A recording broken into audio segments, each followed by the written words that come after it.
Hello, welcome back to another episode of The Call Box. It's where you go for police info. I'm your host, Lieutenant Vince Lewis, coming to you once again from beautiful downtown Phoenix, inside police headquarters. For now, stay tuned. We'll probably have a new set and a new building maybe towards the beginning of next year. So we're looking forward to that. My co-host Rob says hello. I want to introduce my special guest today from the Traffic Bureau, Officer Adam Gjelhaug. Did I say that right? Gjelhaug, yes. Gjelhaug. I was close. I wanted to get that right. Okay, welcome to the show. Thank you. We're going to talk traffic. Okay. You're going to tell our viewers and listeners how to get out of a ticket. Ready, go. There's three options. You have defensive driving school. If it's a moving violation, you can request to have a hearing, or you just pay the fine. Okay, so as far as like curbside, like wheeling and dealing? Yeah, not often. No. I guess it depends on if it's a motor pulling you over or not. Yeah, my dad was a motor. My stepdad went through motor school. He was over the unit for a while. I get it. You're a special bunch. Yes. Yeah, you can always tell a motor when it's raining because they move to cars. But when they stop, they open the door, put their foot on the ground. That left shoe wears out way more than the right does. I don't know why. Hey, I want to give some information out to our listeners and viewers. We're going to talk about the Memorial Police competition coming up in San Diego. Yes. And give me the full name so that we can look it up. It is the Terry Bennett Memorial Police Motorcycle Training Competition. It is the 23rd annual of that San Diego County Motors trade-off, at which agency hosts it. This year it is San Diego Police Department. Okay, and Officer Bennett was a San Diego motor. He was. And he passed away. This competition is in his memorial. In his memorial, yes. But tell me about motor competitions, because I remember my dad used to ride a lot, and he used to ride and compete in those. Yes. Tell me a little bit, what can we expect if we were a spectator at one of these? If you're a spectator, there's always a practice day, the training day Friday, and that's just the main courses open. It's where each rider gets an opportunity to get as many runs as possible, and it is skills-based. So all of the slow speed control that motors train for, and we train very hard for those, and it's all for enforcement type activities. So we can stay safe in a myriad of situations out on the roadway when we're out there dealing with cars. Then Friday competition day, and there's a multitude of events that happen. So on the main course, one rider gets a run. There's one run in the morning and one run in the afternoon.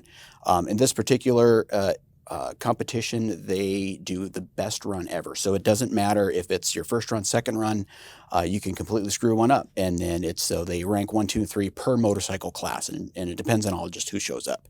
Typically anymore, it's BMWs and Harleys. Then there's a myriad of team events, 4 motors in one group of exercises, and each different exercise they switch order. So number 1 becomes number 4, and then so on and so forth. The first rider that moves starts the time, and then the last rider that stops finishes the time. And it's all per class of motorcycle. There is a 2-man tethered event. So they're side by side, crash bars are tethered with some type of a nylon somewhere. And they have to navigate a course without breaking apart, without putting a foot down or hitting cones or anything like that. So you've tied 2 motorcycles together. Yeah. And it's with some Velcro. So if they separate, they separate. Yeah. They're not like they're crashing, pulling into each other. But there tends to be a lot of bumping. Then there's a slow ride competition that you can go through as slow as possible. And so the fast guys like to go fast, and there are slow guys like to go slow. Sometimes they think they're opposite, they're on the wrong one. So on the slow ride, they go too fast, but that happens. And again, it's all without hitting any cones, putting your foot down, anything like that. The penalties are a complete disqualifier. So those are always ranked as well. For second, third place, get a plaque. And San Diego specifically does a 2-man on the main course where it's front to back. So similar to the 4-man, but it's on the main course. They have one spot somewhere that you switch the order up and then finish up. So that's their main 5 events. They also do a special award for overall riders. So that you get points based on what you rank throughout the entire day, what events you do, and then they have an overall rider. Wow. That's incredible. Okay, so this is going to be the October 3rd and 4th in San Diego, California, Police Motorcycle Memorial Riding Competition. We're going to talk a little bit more about your position in traffic enforcement here in Phoenix when we come back from the break. Stick around. I'm a busy mom. I'm also a Phoenix police officer devoted to keeping our community safe. I'm a Little League coach. And I'm a Phoenix police detective and a part of the team here too. Find endless career options with one of America's best large employers. Welcome back to the call box. We're here with Officer Adam Gjelhaug from the Training Bureau, motor officer. So we're just coming off summer. How bad was this summer on that bike? It was actually not as bad as others have been, but summers are always brutal. It's always really hot. You feel like you're baking. I always equate it to my family is when Thanksgiving time, when you're going to open the oven to check the turkey, that blast that you get that's every day. That's after every traffic stop. That's every second while the sun is up. So have you always ridden motorcycles? No, I actually only rode a motorcycle for about 6 months prior to going to motor school. I went in 2009. Really? So I know they tell us in the academy, they train us how to shoot properly, and you bring a lot of bad habits with you when you go into the range for the first time as a police officer. Yes. I'd never shot a firearm really officially before I got to the range. They say the same thing about riding a motorcycle, right? You bring some bad habits with you before you go through police training? Yes, you can if you're a lifelong rider, and you can. But I've seen the myriad. I've been teaching for about 10 years. I've been the lead motor instructor for just about 2 years. But I've seen people that have been lifelong riders that just took to it and are very trainable.